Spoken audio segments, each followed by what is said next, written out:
Hello, in this video I will show you how to install ChatGPT widget on REALME Narzo 11. So you have to start with opening your Google Play Store. Now click on search bar and type in Wally AI and click search. And now click on this application and click install. Now you can click open. And now click here to skip introduction.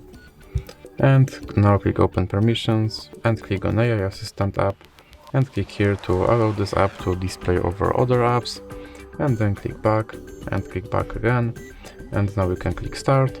And as you can see, here is your ChatGPT widget, and you can tell him to do something.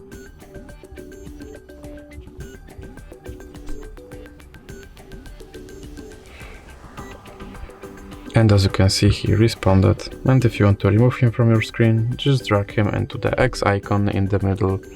So that's it for this video. If you liked it, please remember to leave a like and subscribe.